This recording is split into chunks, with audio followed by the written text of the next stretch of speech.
You are listening to This Week in Clown World with Ben and Hobbs, so sit back, relax, take your black pill, and enjoy the show. Well, hey there, friends. How's it going? It's This Week in Clown World with Ben and Hobbs. He's Ben, I'm Hobbs. You're in Clown World, but we already knew that. Tonight, pretty interesting things going on in the world, but I'll be damned if I can remember any of it. Before we get started, we're going to pull Simon in early this evening because he's got some breaking news out of the stupid side of the world. But before we do that, why don't we play that video that is just a sign of the times? Some beautiful bean footage. Yeah, roll that beautiful bean footage. Yeah, let me throw this up here. So to preface this, apparently Israel's getting medieval on those buttocks. So let me roll this back. Well, not that one. That one. That's one of them, which is just kind of really short. That's the trebuchet. Yeah, the trebuchet. We'll do that one instead, because. Yeah, hold on. It's this was the bow one, right? All right. Yeah. So apparently Israel is going back to medieval times. Sorry, everybody. I put the wrong one up there. What a shit show. All right. Here it is.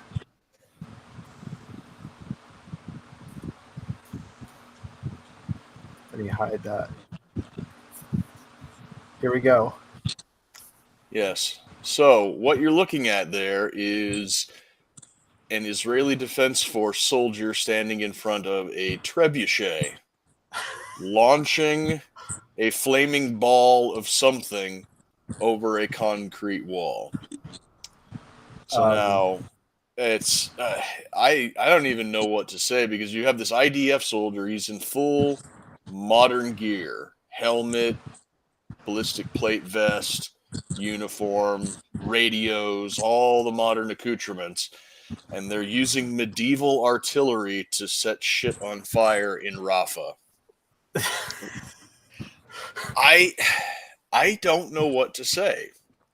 See, because a couple of years ago, people were looking at footage from Ukraine and seeing like World War I vintage Maxim machine guns and Mosin Nagant bolt-action rifles and being like, wow, the Ukrainians must be hard up. They're falling back on antiques to fight their war. And here we have medieval artillery. So what century are we even in right now?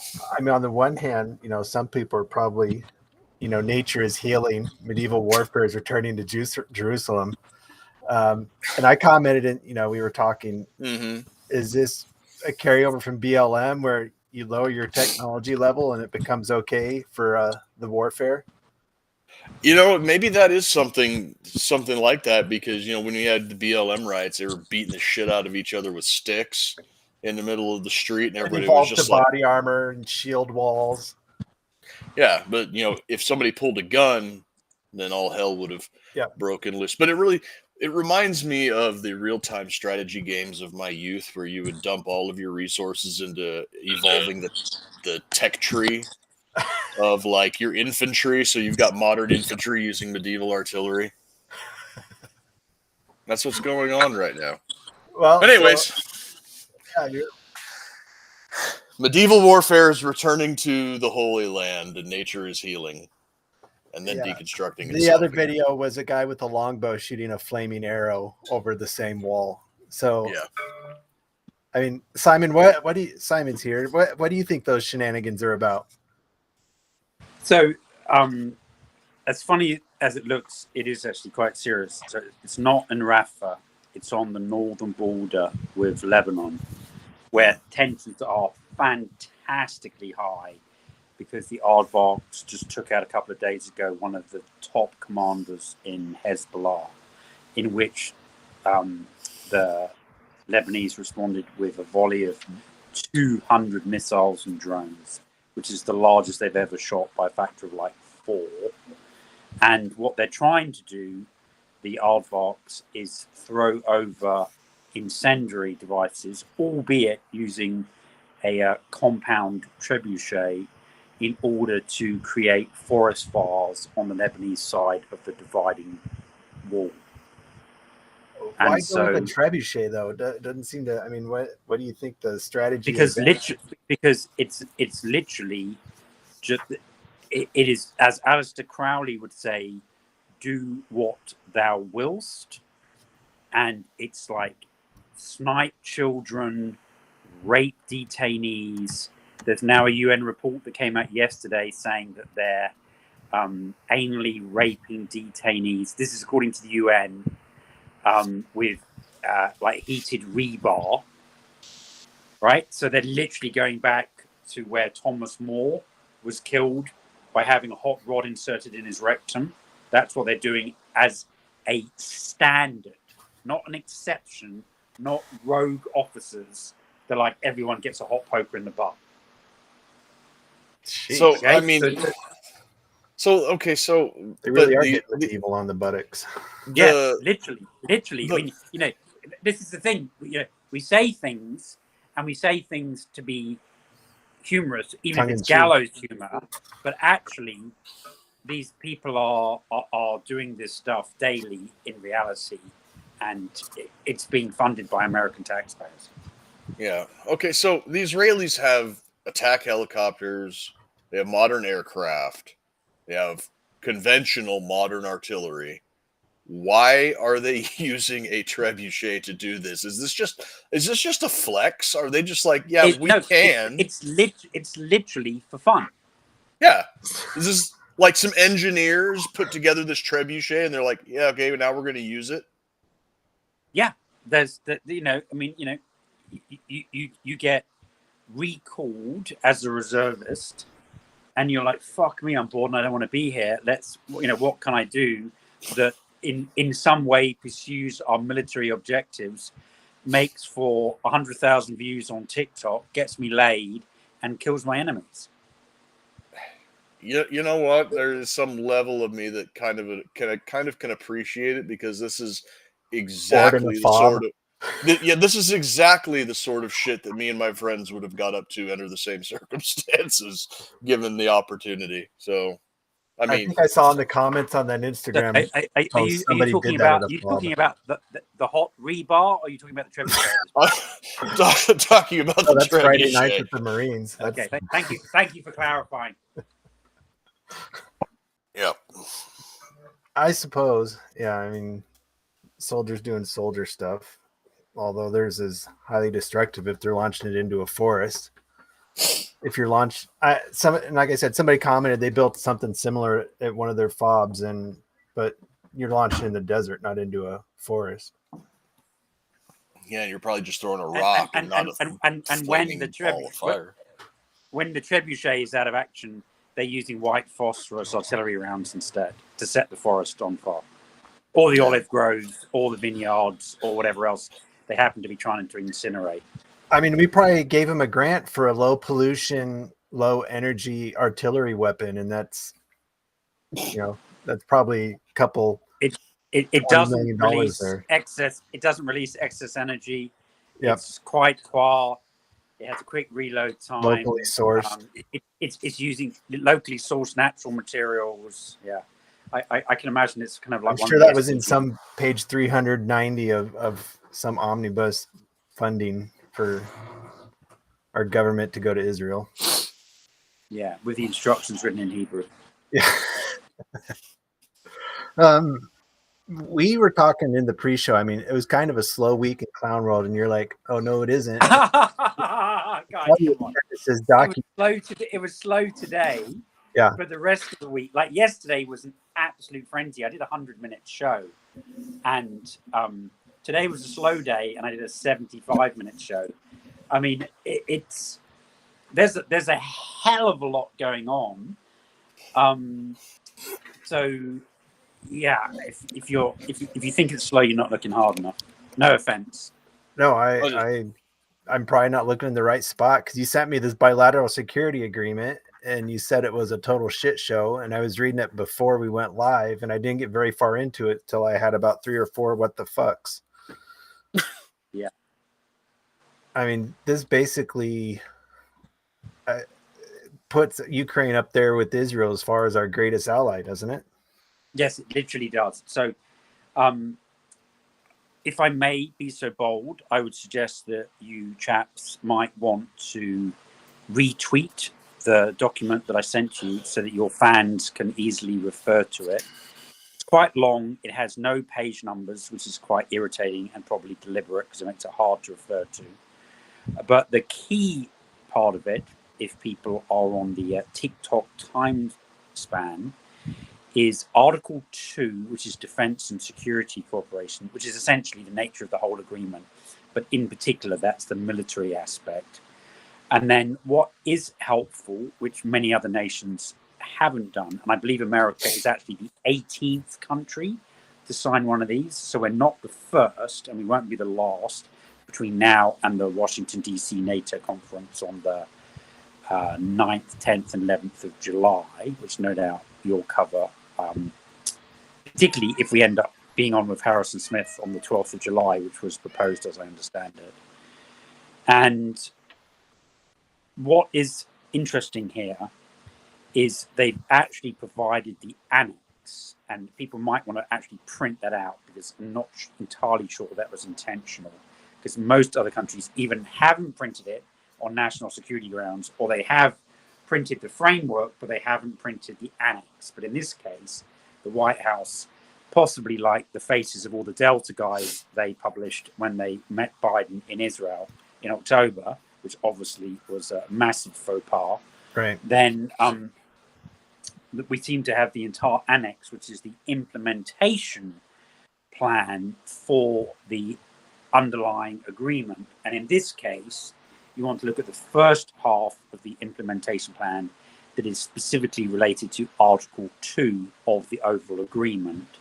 And in particular, the final paragraph of Part A of the first annex and the fourth paragraph of Part B of the first annex. And I believe it's either Article D or E that expands greatly on the other type of services that the United States government is going to be providing to the Ukrainians. This agreement takes immediate effect, is not being proposed as a treaty to the US Senate, and has a 10-year validity that may be extended by mutual agreement, and has a 6-month cancellation clause, like the clause that Trump tried to trigger in order to get out of the World Health Organization. But he did so late in his administration that it didn't kick in before Biden was inaugurated, and so Biden immediately cancelled the notice. So it is an important document. I've read the whole thing. I've pulled out the key paragraphs. It is a massive open-end commitment. It specifically states that it's intended to be a bridge to Ukrainian membership of NATO. And it says that when Ukraine joins, then the agreement will be reviewed to determine whether or not it needs to continue in existence or whether or not it's going to be subsumed into the multilateral obligations within NATO. Yeah, because it's a bilateral agreement and not a treaty, it doesn't have to go through any Senate scrutiny, which is I personally, I would disagree. Right? I mean, so there's a sentence within it that says it's not intended to have international or domestic legal consequences. But when you read it, that sentence appears absurd and out of context. Okay? And then the other thing that's significant in it is there's no numbers whatsoever. And it is many paragraphs are like subject to review, subject to further agreement, subject to, how much coke Zelensky does next week. And so it's very, very open to not necessarily reinterpretation, but I guess the phrase you guys would use is mission creep. Yep. I mean, what's the over-under on how long it takes Ukraine to start attacking their neighbors at this point? Seems like that's what happens whenever we pull this crap. Well, they're already attacking Russia, aren't they? They attack both of their advance warning. I mean, kind of I'm talking like Moldova and the like. I don't think Ukraine's going to attack Moldova. I don't think there's any reason for that. I mean, the big talking point at the moment that supposedly has already been occurring with the MiG-29s is them flying for the F-16s and the Mirage 2000s that Macron's now promised them, flying unarmed out of bases in Poland and Romania, which will be their home bases for the purposes of training and maintenance, touching down, doing a hot refuel and rearm, and then taking off again so that it can't be said that they were launched mission ready from NATO countries. Right. That's which just is really walking ridiculous. the line, right? Yeah. I agree with you, but that's the current cunning plan apparently. It's not very cunning. It's not subtle at all, and it just requires Putin or Medvedev or somebody to say that's like a farcical, non-existent line, and we're just going to whack you wherever you're launching from. Because you don't forget, it's not just a launch, but you want to blow up the runway before they return, right? Right. So they can't land.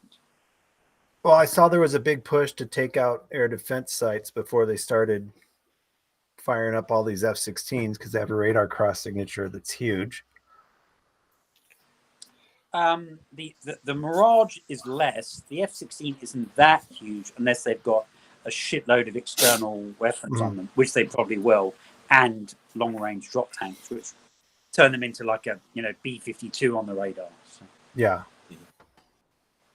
And I don't know. It just seems like I don't understand why we're deciding America that Russia isn't. It seems like we're treating them like an existential threat to America at this point. Well, that's exactly what Jens Stoltenberg and Admiral Bauer, the two top leaders on the civilian and military side in NATO, have said.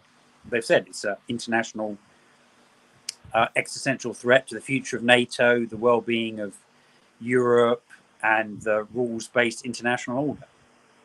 Well, and it can be if they keep pushing it. They're the ones that keep driving the line forward, playing these stupid little games like launch out of Romania. Very few Americans give a shit about Ukraine at the end of the day, right? Very few. Right. Far fewer than about Israel, because they haven't had 50 years of brainwashing on the subject. Apparently, according to the medical intervention period, 6 months is sufficient to make you think that you should inject yourselves with poison. But maybe this is a natural extension of that. Right? Yeah, maybe. I don't know. I watched most of the Tucker Carlson and Alex Jones interview that aired on Twitter today. And apparently, Alex Jones has ceased to be a Christian, and he's now worshipping Tucker Carlson in return for joining him on his September and October 12-city Trump re-election campaign tour. Yeah. Yeah, which is obviously what they're doing, because right. Alex is going to be off air and Steve Bannon are going to be off air in September and October. Yeah, I have a theory about Steve Bannon's show and what's going to happen going forward there, because he's only going to jail for like 4 months. But yeah, I was from July the 1st until November the 1st. Right, yeah, and I have a sneaking suspicion that Alex is going to be filling in for his show. No, I would agree with that. I that was what I thought as well. And in terms of the synchronicity, Alex's company being wound up in June and then him starting on July the 1st makes a great deal of sense. But frankly, what's her name? Lauren Winters, the particularly chesty sidekick of Steve Bannon, will be much more pleasant to view than Alex during those months. I don't know who that is. I don't watch Steve Bannon's show, so I might have to look into who that is. You might have to, for purely academic, social, and cultural purposes. Precisely. No, but I was listening to the Tucker and Alex Jones thing, and Tucker brings up the point that it seems like the Western leaders are locked into some type of a death wish for all of humankind. Either their hubris is pushing them to the point where they think that nothing bad is going to happen if they keep pushing the issue, or they're just purely suicidal. And he brought up that the media in Russia is so tightly controlled because Putin has the illusion of having a security state where he can keep his people safe. But in the event that Ukraine, with NATO assistance or a NATO strike, should hit at the heart of Russia to the point where he can't brush it under the rug, or it becomes apparent to the Russian people that they're not as safe as they thought they were, he will use that as an opportunity to launch a tactical nuclear weapon into Ukraine. So I heard that as well. And my general response would be bullshit, because he's comparing the Western media environment to Russia, albeit with censorship. Talking of which, in the bilateral security agreement, it specifically mentions counteracting disinformation and malign influence operations. So that goes to show you just how much freedom of speech we're going to have coming out of Ukraine, or America, for that matter, in regards to Ukraine. That's now in the document. Okay? And it doesn't say we're only going to do this in the Ukrainian media environment. It says we're going to do this bilaterally. So America's basically just said in writing, registered with the United Nations, according to the document, that they're going to be constraining media coverage that may be deemed disinformation or malign influence in the United States, as well as in Ukraine. People need to understand, right? We're literally losing civil liberties in order to support a coke addict. Okay? Now, to your point, and I don't mean to be rude, but it requires a certain degree of understanding, possibly with a deference to the current TikTok addicted Russians under 30 who have been influenced much the same way as our children have, though your children obviously are younger than mine. And they're used to having to communicate in code past Western newspapers from person to person to person, because they've undergone a century of censorship. So within Russia, it's normal for people to be relying upon word of mouth. Mm-hmm. Okay, so the idea that you're going to overcome that by broadcasting Voice of America or Radio Free Europe is laughable. Well, and Hobbs' point he made about a tactical nuke. One of the things that I thought was interesting was with the long-range artillery and missiles. It was like, well, they're not going to be allowed to launch any of them into Russia. And then it's like, all right, well, they can shoot at the front lines. Then it's like, well, 20 kilometers in. And now I think, well, this most recent strike. And now it's anywhere except Moscow. Yeah. Moscow City. Yeah, they keep moving the goalposts because, just last year. Like I said, it's mission creep, right? Yeah.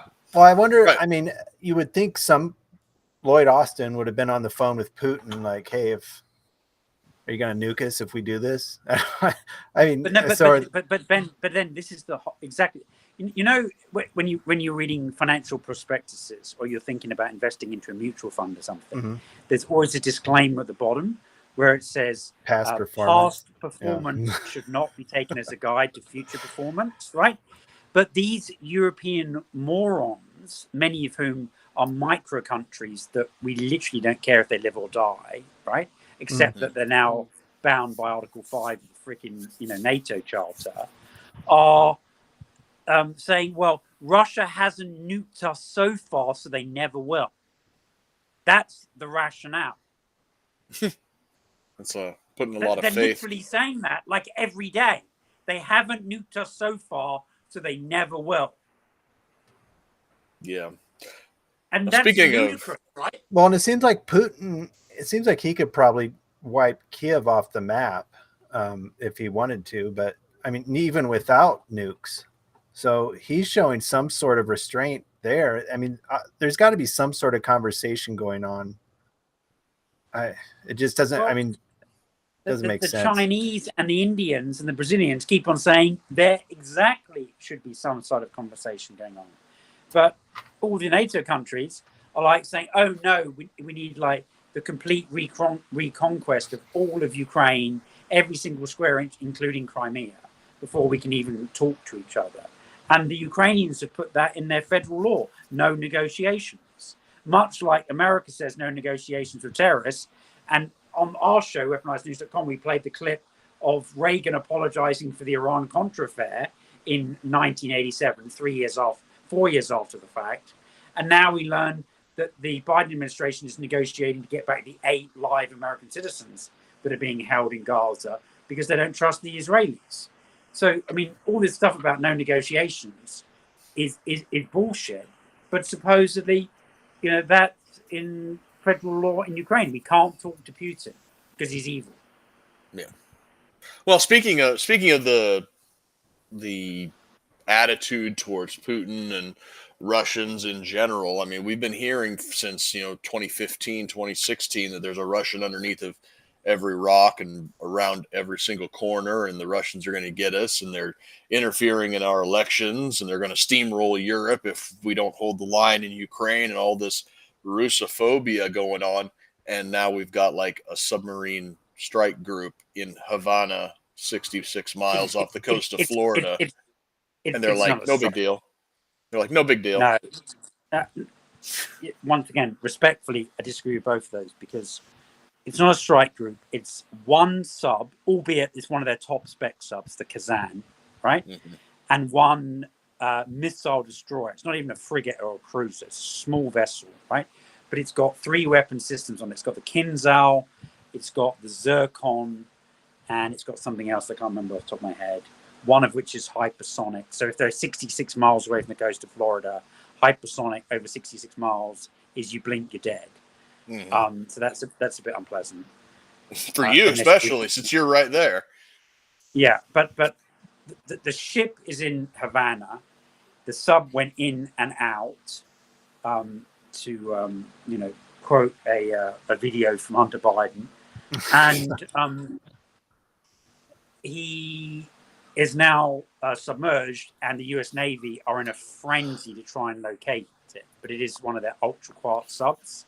Mm-hmm. So this is a demonstration. There's 2 things that Putin's done. One, he sent a ship and a sub.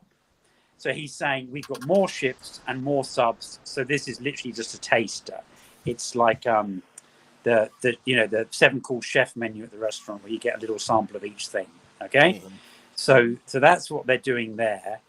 And at the same time, he's now said, well, if you think that you can give unlimited weapons to the Ukrainian Nazis and whack Russia, and somehow you figure that we're going to assume that that's the Nazis hitting us, not America, which is absurd, then why don't we give hypersonic missiles to the Yemenis and to the Iranians and to the North Koreans, and then they can whack you, but it's not our fault because they did it. And that's literally what Putin said a few days ago. So it's a 2-pronged approach.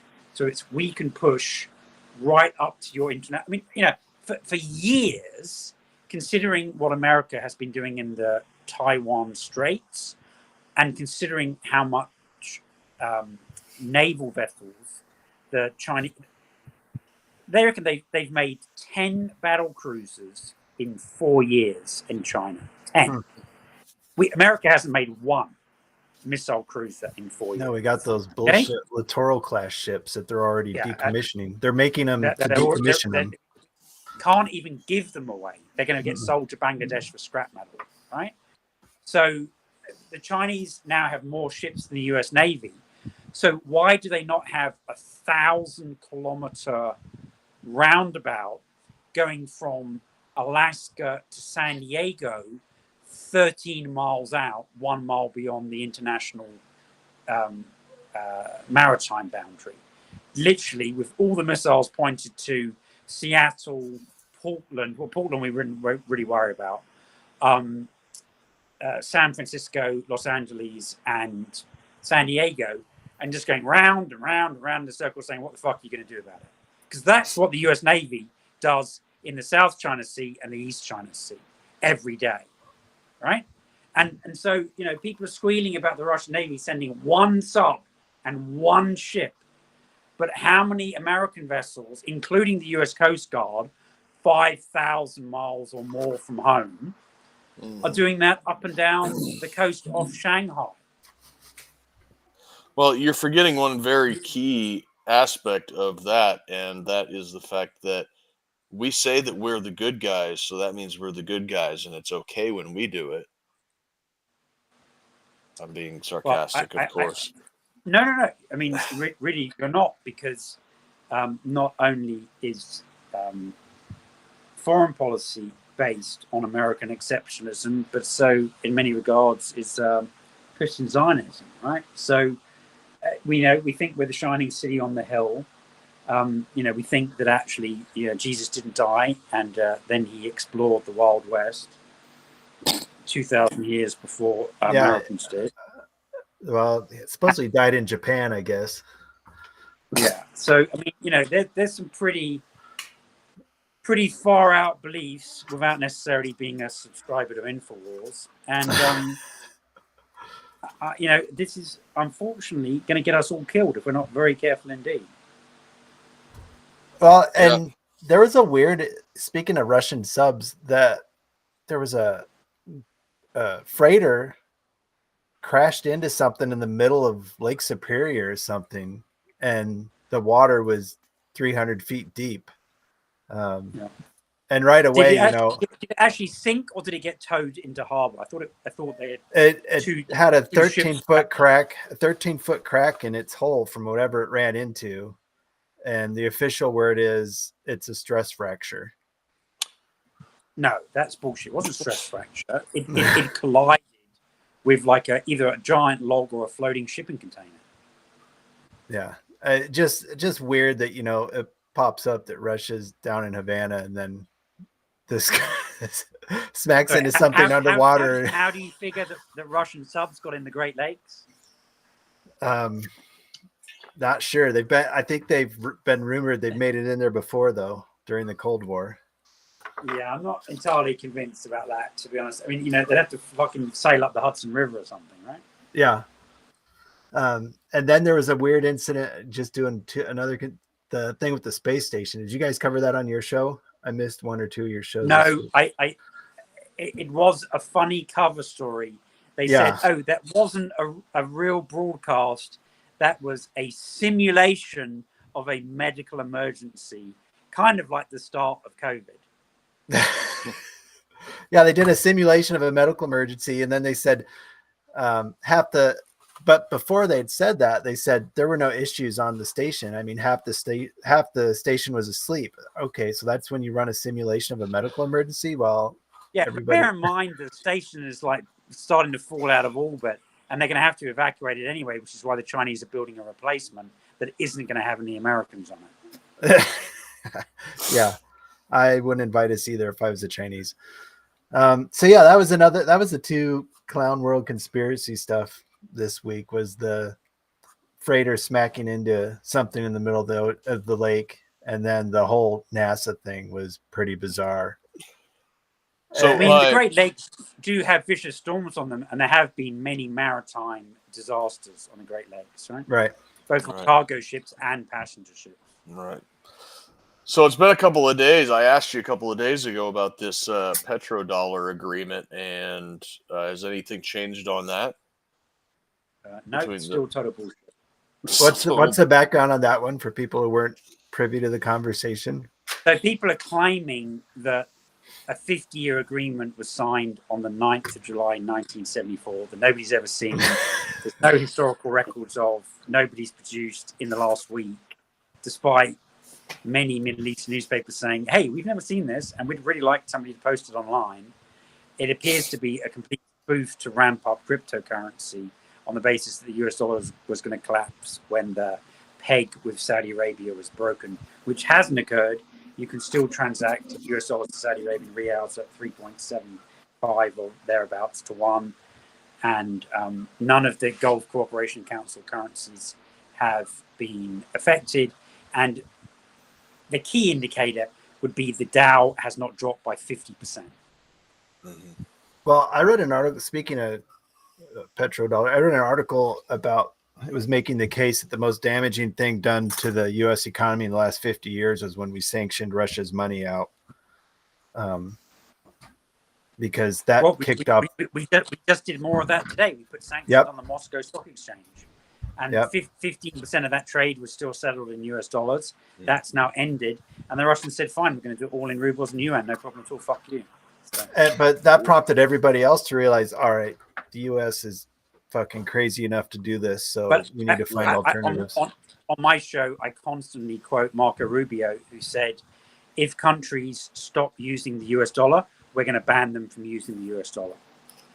Right. And that may hurt them in the short term, but it hurts us in the long term. You're missing the point.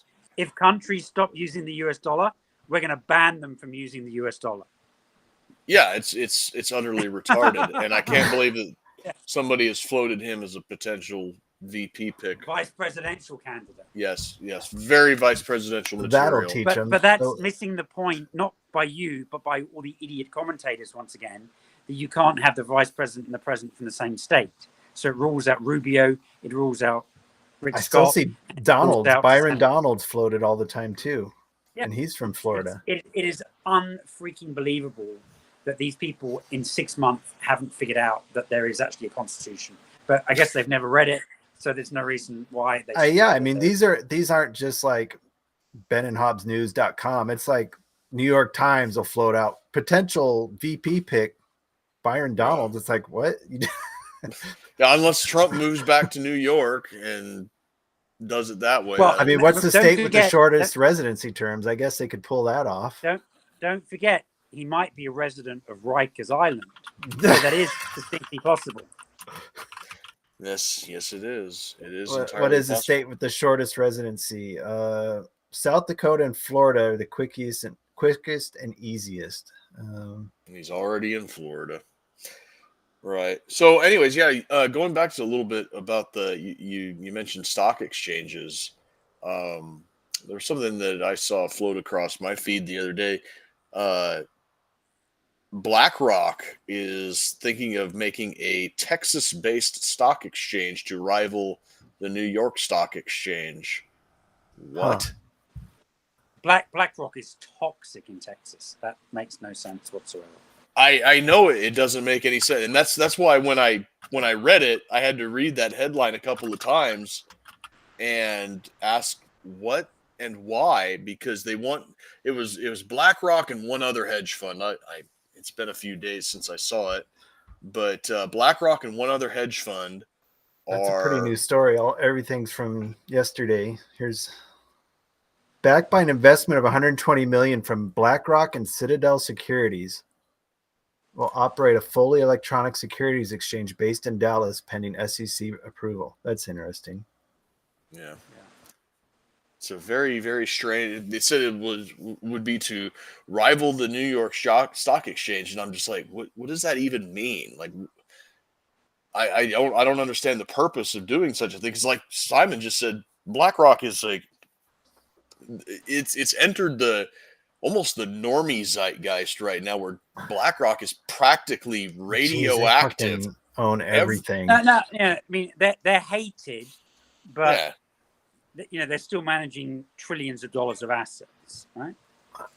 Yeah, shitload of real estate. I mean, I'd like to know what percentage of America BlackRock owns at this point. I mean, it's probably still pretty small, but for a corporation to own that large a chunk of a country, it's a little. And don't forget, it's not always what they own; it's what they're acting as a trustee for, right? Right. That too. So yeah, the Texas Stock Exchange, that could be interesting. I guess maybe they're just kind of hedging their bets on the off chance that Texas secession actually pulls through. he's available. Maybe they're going to appoint Alex Jones as head of the Texas Stock Exchange. Yeah. Be the bell ringer. Yeah. Just so they start it. He goes out there and gives that primal rage scream to start the That's session exactly what I off. was going to say. Instead of ringing the bell, it could just be a scream. Yeah. Yeah, just get out there and scream at the top of his lungs. Yeah, this article examines But it. don't forget tomorrow is the big court case. Do you want me to give you the phone number and the login code for dialing in and listening to it? For what? For the closed down hearing on Infowars. It's going to be in the Texas Southern District Federal Bankruptcy Court tomorrow at 10 a.m. Houston time, and I've got the phone number and the code. If you, I'm not telling you to do it. You can do whatever you want, but if you want to share it with your audience, I can read it to you right now. If I just change screen, sure, I'll throw it up here in the chat.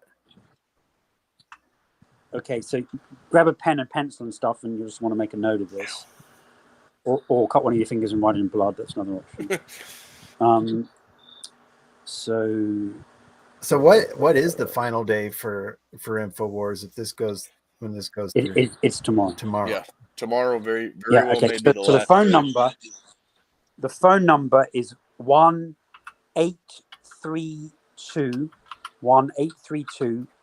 917-1510, and then like with a Zoom call, you often need a PIN number or something. Yeah. So the conference code, which you have to dial in separately, is 590153. All right. Yeah, I got it on there. We'll throw it up here if anybody wants to dial into that. It's in the chat. No, and now it turns out that it is going to be adversarial, not just the process in general, but the specific issue. So you've got two parties asking for the bankruptcy to be converted to Chapter 7, which means a federal trustee overseeing liquidation, and Alex and somebody else asking for the bankruptcy case to be closed, dismissed, which means that control would be returned to him, and then all the plaintiffs would have to sue the company under Texas state law to seek enforcement of judgments from other states. Well, Hobbs said something. They want his social media accounts now. So the thing that has been posted in the last few hours is they're claiming that his social media accounts are intellectual property owned by the holding company, and they want control of those as well. This is a massive First Amendment issue to say, basically, if you work for Coca-Cola and Coca-Cola, kills people on Twitter, hypothetically, right? And that's their company account. And you're, I love Coca-Cola, Alex Jones on your personal account, that because you're running that from home at midnight, that's got nothing to do with the company, and therefore that's your constitutionally protected First Amendment individual rights. But they're claiming they want not only his, but like Harrison and Owens, all of their accounts. Jeez. Because they're saying, they were running them during the daytime whilst they were being paid. And in some cases, we had, Chase Geisner and Ben Warren and Aizen and Jamie White managing them on the Infowars dollar. Well, that kind of ties into what we talked about last week, where those guys could go somewhere else because they have all their social media following. But if they want to take everybody, but this is the point. Jones has got over 1 million people on X under his real Alex Jones account, and they're trying to take over that, so he'll have to start from scratch. But frankly, if Musk and Twitter promote him, he'll get 2 million people in a week. Right. So it's not really very, very effective. They think they can stop him from campaigning for Trump. But, all you need is literally Joe Rogan, Tucker Carlson, and Elon Musk to retweet you 3 times each, and you'll have 10 million followers. Right, and that wouldn't be very difficult at all. And I think that's what they're doing, is they're just trying to get out in front of him, because they're going to liquidate Infowars. But then all he has to do is turn around and do exactly what Tucker Carlson has done, and just basically start like a Twitter live show where he does his thing, and it's just and if he's smart, less overhead after the election, because he's clearly going to be paid by Miriam Adelson's $100 million super PAC in the meantime, I would suggest, right? Which obviously has nothing whatsoever to do with the Trump campaign. We are reliably informed. Then he could not only make quite a reasonable amount of money, if not for himself and for his wife or his children, and then he can do something different once Trump gets in, and who knows, maybe Trump will intercede on his behalf in February of 2025. Speaking of presidential intercession, we didn't talk about Hunter at all, but that's kind of a short story. I mean, you can't fuck around on that form. It doesn't even make any sense to me why that went to trial. It's just a distraction. It wasn't due to go to trial, was it? There was supposed to be a combined plea deal with his federal tax charges. And when the judge read the paragraph that said that it excluded not only the named charges, but any other potential future charges, which would include raping 10-year-olds on Air Force 2, then even the federal judge, who had been clearly influenced by some means or other at that point, balked at it and said, I'm not signing off on lifetime immunity. And then the whole deal unraveled, and that's why he's now not only facing claims for $2 million of unpaid child support for the 5-year-old that he had with a stripper that Biden's never met, despite claiming that he loves 5-year-olds. That may actually be to the 5-year-old's benefit at this point. But also the 3 federal gun charges and the multitude of tax charges. But that's part of the overall scam initially. And this is real important for people to understand that the critical turning point in the case was the laptop given to the Financial Crimes Division of the FBI, which meant they couldn't get extended surveillance of all of his circle of friends and family, including the president, or was it given to child protection and child trafficking, which, like international terrorism, would have enabled them to file for a warrant for total surveillance of everyone he's ever spoken to in his entire life. Yeah, the laptop that doesn't even exist. Went to financial crimes, and they sat on it for 3 years, while the 50 members of the intelligence community all said that it was Russian disinformation. Yeah. No, and I haven't seen any retractions or media saying, "Oh, whoops, we goofed up. The laptop was real." It's like, but the key point was what team, like Vice or Homicide in a local town, right, gets to handle it, and that determines what kind of warrants they can ask for. And most people don't realize that. That's a key piece of information. So they sent it to the one that they could garner the least amount of warrants. So that's played by them. Exactly what they did. Yeah. They sent it to the one with the least powers. Well played. Yeah, I mean, they denied that laptop the whole time. So it was Russian interference. And then poof, here it shows up as official evidence. And, authenticated official evidence. Which means that both sides have agreed that it's genuine. And that's critical, because having denied it for years, the Biden defense team said, we accept that this is not fake. Yeah, I mean, even within the last year or so, they were trying to debunk that it was a fake laptop. Yeah. That legal admission is absolutely critical. I mean, they didn't even need that laptop for his case. It was so easy to shut and close almost. I mean, the dude was in rehab when he bought a gun. He suicided himself legally when his ex-sister-in-law that he started fucking after his brother died found out that he'd also been fucking her underage daughter. And as you can imagine, she was pretty motivated to see him go to prison at that point. Yeah. Was that the one who found the gun? Which of his harem found the gun in the car? Nice. Well, there's two things. He left the gun and a crack pipe in Yeah. the glove compartment box when he returned it to a rental agency, and the Secret Service had to go and recover it. And then his sister-in-law found that he was wandering around and video recording himself with a handgun. So she took it and put it in a public trash can. Yep, I saw that video. And when the Secret Service found out about that, they went and recovered it again.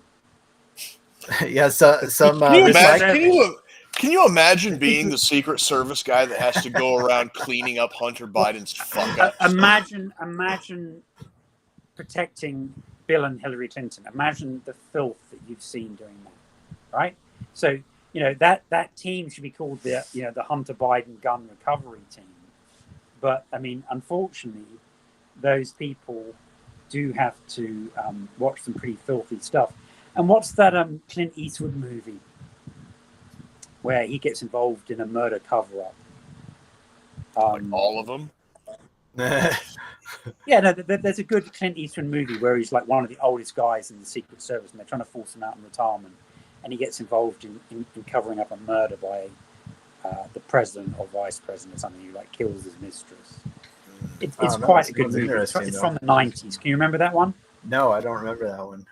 If you put in onto whatever search engine you're using, Clint Eastwood Secret Service movie, it'll pop straight up. In the Line of Fire. There you go. In the Line of Fire. Oh, okay, yeah. It's got John Malkovich in it too. He's the it's crazy guy. It won't qualify you for Mensa, but it will give you some, few minutes of entertainment. All right. I know what I'm going to be watching. How are we doing for time, guys? We're right up on an hour. We're Right right at up an on hour. So appreciate you joining us. So tomorrow, yes. Should you be a sucker for punishment, I will go through that bilateral security agreement, maybe not paragraph by paragraph, which I did actually do a couple of documents yesterday. Went through those because they were so important. But I think it is significant. I haven't insisted upon that. One, because it's your show, and two, because it just came out, and three, because to be fair, you didn't have time to read it. But it is very, very important for the future of the United States of America. It's very important for the election. And so Sam and I will take the time. We'll probably spend 30 or 40 minutes going through it with the key paragraphs. On tomorrow's show? I've done that already, and I have my own thoughts. So if you care to tune in tomorrow, you'll be most welcome. Obviously, InfoWars won't be doing it. Maybe Justin Napolitano or something might. But if you would care to share that phone number and the login code for the Texas Southern District Bankruptcy Court tomorrow, that's 10 a.m. your time. So Nebraska and Texas, I believe, are the same. So it's 11 p.m. New York time and 8 a.m. San Francisco, Texas, not Texas, San Francisco, Los Angeles time. Assuming, of course, that the Chinese or the Russians don't nuke them. Right. So it is not agreed what the outcome is. And so it could take a couple of hours. Jones yesterday said that he was going to be in court, which is frankly not surprising in the slightest. Tonight he said that he's not going to be in court, which seems ludicrous. So obviously, probably the more ludicrous outcome is going to be the one that he causes to occur. His lawyers must be pulling their freaking hair. He wants a few more weeks of airtime. It's very clear the Sandy Hook families who are being backed by the Democrat establishment want him and Bannon off air as fast as they can possibly achieve. Well, so that show going into the details of the hearing, which I will listen to in its entirety, and I'm trying to force Sam to get up early to listen to it as well. Plus the breakdown of the US-Ukraine bilateral 10-year security deal will be the two main points of our show on weaponizednews.com that will start at 6:30 p.m. New York time, 3:30 Pacific. 6:30 Eastern tomorrow. Weaponized News. Yeah, those Simon are are going to two, break it down. short of something kicking off in Aardvark land or something. It's going to be the Alex Jones wrap up and the bilateral security agreement in detail, not like general it's shit, but literally like look at this paragraph, look at that paragraph. Yeah, maybe next show we'll have some footage of Jews in heavy armor jousting at the rate they're going. So keep an eye out for that footage. Hey, if the Christian Zionists have their way, the Orthodox will be wearing the armor of God, right? Right. So check out Simon's show tomorrow, 6:30. Weaponized News, Rumble, Weaponized News on YouTube, Redfin. Which one did I miss?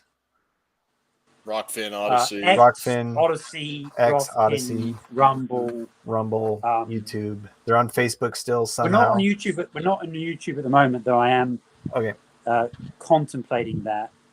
We are on Facebook, though, massively censored there.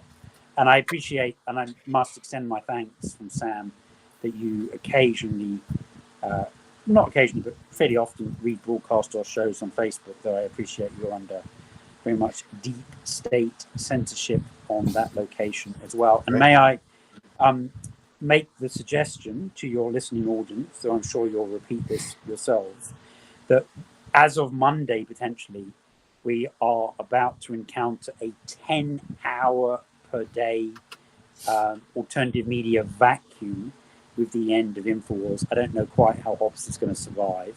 I guess he's just to porn. He's gonna restart the History of Rome podcast from episode 1. Yeah, History of Rome podcast.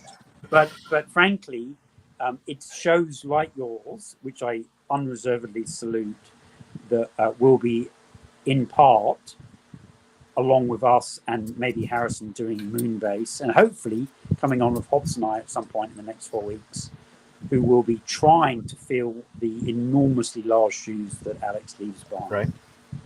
So, salute to Mr. Jones. Off the air tomorrow. So, funnily enough, I did actually call in to say goodbye on Monday. Hobbs, did you hear that on Monday when I called in with Harrison? Yes, I did. I caught the last bit of it, and then I heard it when you and Sam played it on your show. That was. I'll break a story with you here right now, right, as I often do. So that was call number 76. Okay. Mm-hmm. Now Harrison immediately latched upon that because obviously Alex is always shouting, "We need a second 1776." So yeah. Harrison said that was an iconic number, which I don't disagree with. Right. Right. Now, I listen to some other shows that often get into numerology and Bible codes and all that kind of stuff. And I don't push that kind of thing on our audience, but I try to do as many, fingers in pies as possible, just so I understand what other people are thinking, which is important. Yeah. Because it's not just your opinion that counts, right? And so it turns out that 76 is a code that represents the revelation of your divine pathway. So I'm not saying that that's what occurred, but some people are. So I felt that was worth mentioning. And there it is. The weaponized news comes to the forefront since InfoWars is receding. As endorsed by God. As endorsed by there you have it, guys. Weaponized news, the chosen news source of God. just for the stuff that was so obscure that even God failed to notice it. God, his all-seeing eye missed even that much. So with that, thanks for joining us. Check out Simon tomorrow. He's going to break that all down. We'll be back next week. Roads number 2 Liberty.com, Roads number 2 Liberty on YouTube, Rumble, and Facebook.